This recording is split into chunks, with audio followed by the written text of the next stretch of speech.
E aí, tudo na paz contigo? Vamos sentar aqui para conversar rapidinho de uma coisa delicada e de uma maneira carinhosa, que eu acho que talvez seja a maneira da gente clarear um pouco esse assunto. Que é o seguinte, eu estava assistindo ontem um vídeo do Norberto Peixoto aqui no YouTube. O Norberto Peixoto, para quem não conhece ainda, ele tem um trabalho muito bonito com a Umbanda. E tem um canal sobre isso aqui. Eu caí lá no vídeo dele, comecei a assistir e me chamou a atenção o conteúdo, porque linkou com uma outra conversa que eu havia tido, que eu vou partilhar aqui com vocês. Não tem essa ligação que ele tem com a Umbanda, respeito, adoro, que legal. Tenho essa admiração, né? Já me ajudou, inclusive, bastante. Tenho esse carinho, mas eu não tenho o conhecimento que ele tem nem para falar do que ele está falando. Então eu vou repassar um pouco o que ele falou e linkar com algo que eu vi. O Norberto, ele lançou um vídeo, acho que eu vou até deixar aqui na descrição o link, que vale a pena ver, dele falando sobre esse momento de pandemia, de coronavírus, e questionando muito gentilmente, de uma maneira muito madura, muito respeitosa, muito clara, né? Mesmo porque até por isso a gente vê brigas e cisões na consciência coletiva brasileira, né? Antes era só time de futebol e as pessoas conseguiam se matar por causa disso, literalmente. Depois a coisa vai se intensificando para a questão política e agora tem gente que está brigando até por essa polarização de concordo com a quarentena, de não concordo, e ele muito respeitosamente colocando questionamentos, e isso é importante a gente parar e pensar, né? Não é defender ferreamente, porque aí sair brigando. Então ele foi muito sábio, muito jeitoso no processo dele. E ele me fez pensar muito. E ele estava comentando acerca de trabalhos de terreiros, né? Trabalhos espirituais, que estão fazendo esses trabalhos na quarentena, que não estão respeitando, até independente de o que você pensa sobre o assunto, mas de diretrizes públicas, municipais, de lei, né? E que estão reunindo aí, assim, muita gente e que não tem o questionamento, né? De tipo, não, vamos nessa, médium precisa trabalhar mesmo, então vamos lá. E claro que eu concordo que médium precisa trabalhar, que a energia precisa ser processada, mas será que não tem como a gente pensar e fazer isso de uma outra forma? Mas enfim, né? O que o Norberto vai questionar lá, e fica a dica para você ver esse vídeo, né? É do quanto que a gente também não está utilizando essas coisas até para criar uma dependência, porque se eu não vou no meu centro espírita, se eu não vou no meu terreiro, se eu não vou na minha igreja, eu não consigo acessar Deus, a minha espiritualidade. Não que não seja importante, e falo isso com a mão na consciência, porque quando a coisa dá ruim, eu sou o primeiro a procurar um centro para tomar um passe. Eu reconheço o valor disso, reconheço. Mas um dos vários questionamentos que ele traz, também coloca essa questão da responsabilidade diante desse período, mas uma das coisas que ele traz é isso. O quanto que a gente também não está colocando muita necessidade no sacerdote, no ritual externo, não que isso não tenha sua importância, eu volto a dizer, mas por que a pessoa que quando é obrigada a ficar sozinha com ela mesma, ela não está conseguindo acessar a sua espiritualidade? Então, será que ela foi ensinada a isso ou foi ensinada apenas a depender de um processo que está fora dela? Não que não tenha a sua importância, mas acho que você está me entendendo. E quando ela não consegue isso que está fora, esse encontro com Deus, se é que é isso que ela está buscando, parece que é impossibilitado, de modo que precisa, inclusive em alguns casos, transgredir uma lei, tudo bem, a lei humana, mas está aqui para a gente respeitar, para juntar muitas pessoas num período de contágio. Eu não sei da Umbanda, os centros de Umbanda que eu conheço estão todos respeitando, os centros espíritas que eu conheço estão respeitando, as igrejas que eu conheço estão todas respeitando, e se for, é uma minoria. Mas isso me pegou, porque bateu muito com uma coisa que eu tinha ouvido um dia atrás de uma pessoa conhecida. Que ela foi se encontrar com um amigo, aliás, o amigo ia trazer uma coisa para ela, e ela estava se cuidando ao máximo. na consciência dela, na responsabilidade dela, ela estava se cuidando, se preservando por conta do vírus, estava fazendo aquilo que ela achava que estava alinhado com a consciência e com a responsabilidade dela. E o cara chegou lá e todo meio, né, ela até conversou, falou que ela estava naquele período, né, para esperar o respeito da pessoa, a pessoa, não, tudo bem, tá tudo certo. E de repente que tá ali, a pessoa começa a contar para ela que, não, porque ontem eu tava num ritual aí com uma galera, né, na floresta, não sei o que tem, foi 40 pessoas e foi super legal, umas experiências divinas, a luz veio até a gente contatou a luz, experiências transcendentais. E quantas pessoas? Não, uma galera incrível, 40 pessoas e tal. Aí ela já tipo, né, dando um passinho para trás, né? E você veio direto para cá? Não, eu saí de lá, foi da hora, eu fui lá, passei na minha mãe antes para dar um beijo nela, e fui visitar minha avó. Fui visitar minha avó, e que legal, agora eu tô aqui, e nossa, foi divino, foi transcendental.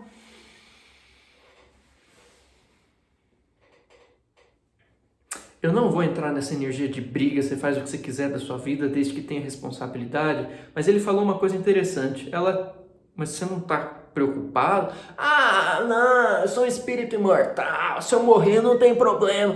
É claro, se você morrer não tem problema, mas você não pensou que você não vai morrer sozinho talvez, né? Quando que o rolê espiritual virou oba-oba e perdeu a responsabilidade? Não se você concorda ou se você não concorda. O que eu quero te dizer aqui é o seguinte: até onde o que eu aprendi, e se eu aprendi errado, vocês me falem, por favor. Eu sei que eu não tenho moral para falar disso, mas até onde eu aprendi, a base de todo o caminho espiritual, independente do dogma, da cultura, da vestimenta, da linguagem do livro, é o amor. Não tenho moral, mas sei disso. Acho que você também sabe. Sei também que há formas e níveis desse amor se expressar. Até um amor incondicional e amores no nível que a gente consegue. E aprendi que o nível mais básico do amor é uma coisa chamada respeito. Consigo respeitar todo mundo? Não. Mas eu sei. E eu acho que você também sabe. O que eu quero te dizer com isso? É que eu também fico me perguntando como Norberto, eu não sei de outras religiões, mas eu vendo isso, eu olho para isso e me pergunto, tá, beleza, você foi num ritual que a luz desceu até vocês, que veio as divindades ali falar com vocês, e nenhuma dessas divindades questionou quem estava ali, não para falar se é ou se não é, mas para pelo menos pôr a mão na consciência. Será que, se são tão sábias assim essas instâncias, elas não estão olhando ali naquelas 40 pessoas, vendo a família delas? Vendo, ó, que fulano está infectado, não é legal ele estar aqui. Vamos direcionar ele para outro lugar? Será que eles estão tendo realmente esse acesso que eles acreditam que eles estão tendo? Porque cara, não tem como eu não me perguntar. Desculpa, com todo respeito, eu sou uma pessoa que eu respeito todas as coisas, desde que esse canal é canal, cara, sempre que eu trabalhei. Mas há formas e formas. E a gente sabe como é o ser humano. Não tem como eu não olhar para uma coisa dessa e falar assim, tá, e nenhuma dessas divindades, nenhum desses mentores chegaram ali para questionar ou para falar para a galera, volta para casa, se fosse o caso. Será que eles não estão vendo que aquela pessoa vai sair dali, vai para a mãe, vai para a avó, vai para aquela pessoa que está escolhendo se preservar? Se você não quer, assuma, ok, é sua. Mas e aquela pessoa que está escolhendo? Falo isso com autoridade? Não. Porque eu já tive que fazer escolhas nesse período que eu precisei sair por um motivo que para mim era muito urgente, mas eu sabia que talvez eu poderia ferrar o rolê de quem estava perto de mim, que estava respeitando muito mais do que eu. Só que o que aconteceu comigo? Os meus mentores vieram pôr a minha mão na consciência, falando, nossa, você se responsabiliza, mas você sabe o que você está fazendo, né? Eles não vieram falar, fica em casa ou sai de casa, mas vieram me pôr para pensar. Até para eu assumir a responsabilidade depois. Para eu pensar, para eu me questionar. E aí eu olho para uma situação dessa e eu acho muito curioso, porque não tem ninguém, não tem mentor, não tem divindade, não tem luz nenhuma baixando no lugar para perguntar para a pessoa se ela acha que ela está fazendo certo. E aí eu me pergunto, será que a gente está vendo o que realmente está acontecendo ou a gente está vendo só aquilo que a gente quer ver? Porque se a gente está vendo só aquilo que a gente quer ver, a gente está projetando apenas as necessidades do nosso ego numa coisa que a gente está vestindo e acreditando que é de fato espiritual. Se o médium ouve do espírito apenas aquilo que o médium quer ouvir, será que ele está ouvindo do médium ou do espírito? Volto para Jesus, desculpa ter que bater nessa tecla, mas eu concordo muito com o Norberto. Eu não sei qual que é a sua opinião, não quero brigar com você por causa disso, sua cabeça é sua cabeça. Mas a questão não é só a gente ir para o êxtase divino, é quanto que a gente consegue sintetizar e ancorar isso a nível de personalidade para desenvolver um pouco do nosso caráter e começa também no respeito, na fraternidade. Então de que adianta eu ficar numa experiência que me dá apenas esse entusiasmo, essa euforia espiritual, e é importante a gente diferenciar aquilo que é euforia espiritual daquilo que é virtude do espírito, porque euforia por euforia a gente consegue por muita coisa, por chocolate, por batatinha, amo batatinha frita, tem gente que consegue em drogas, em bebida, euforia, a gente está buscando euforia, mas não foi isso que Jesus trouxe. Claro que é importante, que o êxtase é importante, claro que o contato direto é importante, sabe? Não é só você acreditar cegamente em Deus. Deus é uma experiência acessível, há formas de você chegar, é importante que você veja isso, que você experimente isso, mas a que custo? Porque se Deus também é amor, existe acima de tudo uma consciência de responsabilidade também do coletivo, para ir além daquilo que o seu ego está querendo experimentar ali, e tomar cuidado também com a vida das outras pessoas, porque você pode estar fazendo essa escolha, você tem seu direito, mas as outras pessoas não estão escolhendo. Então eu olho para isso e falo assim, cara, não vem ninguém ali para falar que, galera, pensa um pouco, não vem. Os relatos que eu escuto de gente que está burlando isso para fazer ritual religioso com trocentas pessoas, você não escuta ninguém falando, velho, fui lá, mas apareceu um negócio que mandou eu voltar para casa. Não! Você só vê o espiritual alimentando o rolê da pessoa. Que vai sair de lá, que vai ver mãe, que vai ver vó, que vai entrar em contato com gente que está se cuidando, que está escolhendo se cuidar. Então eu falo, o que a gente está chamando de espiritualidade?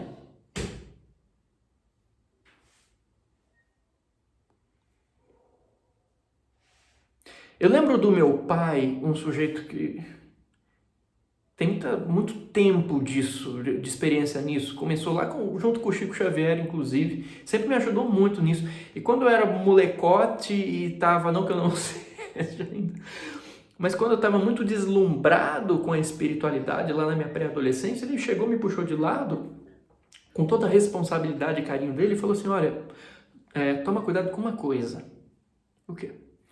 O plano espiritual também fascina. Cuidado.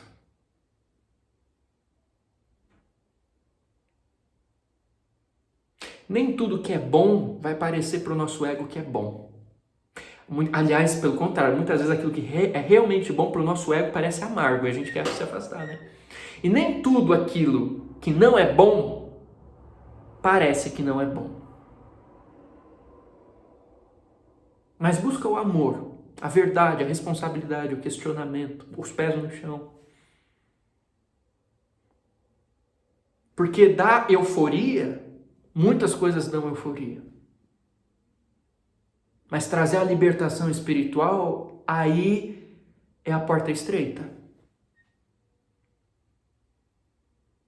E se o fio da navalha é a linha do amor, esse amor começa no respeito. Você não tem medo da morte? Ótimo.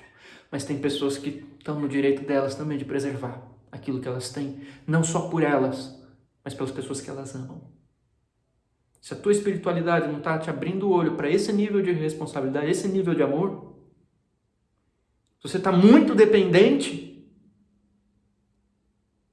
a ponto de não conseguir, nessa quarentena, veja, é um período.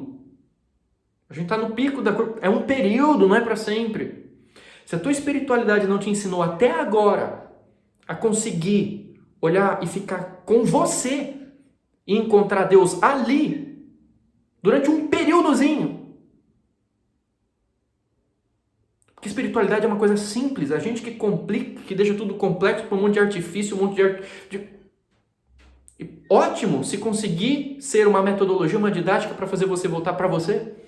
Mas será que se a minha espiritualidade nesse pequeno momento, porque é um pequeno momento, não é gigante, desculpa, não é. Que fosse um ano, ainda assim não é.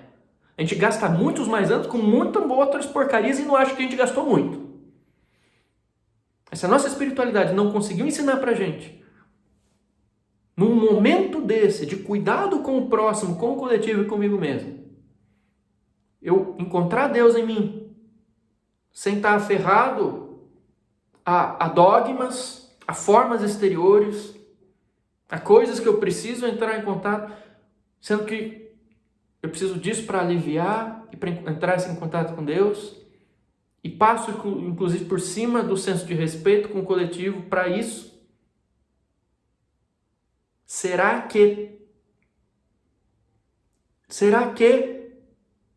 vou questionar? Ah, você está julgando. Não é. Saiba a diferença entre julgar e questionar.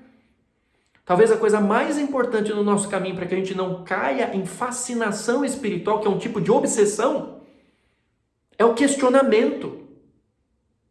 É o pé no chão, é questionar, é perguntar. O que eu estou fazendo? Porque se esse questionamento não está vindo de quem tinha que vir, que são os guias, que é a divindade, que é a luz, então faço eu, faço a gente, façamos nós. Não para dizer o que você tem ou o que você não tem que fazer, porque ninguém manda nisso, nem Deus. Mas para pelo menos a gente começar a pôr a mão na nossa consciência. Porque se é um caminho de espiritualidade, é um caminho que começa na consciência. E é palmilhado no amor. Então eu me pergunto sim junto com o Norberto.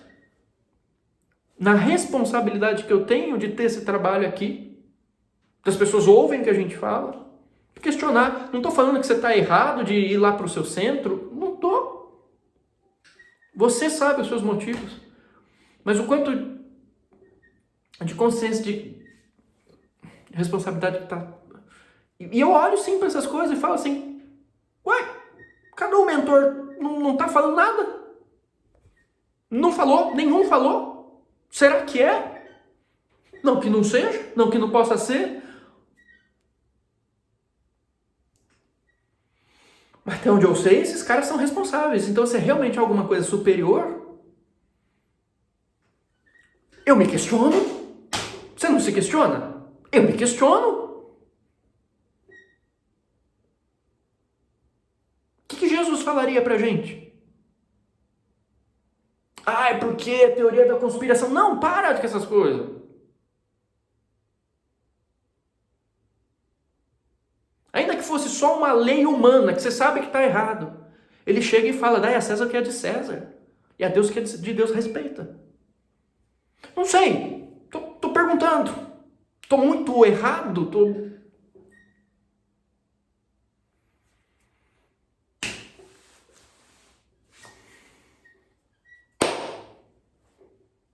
Enfim. Fique em paz. Beijo na sua alma. Brilha a sua luz. Espero que isso não ofenda ninguém.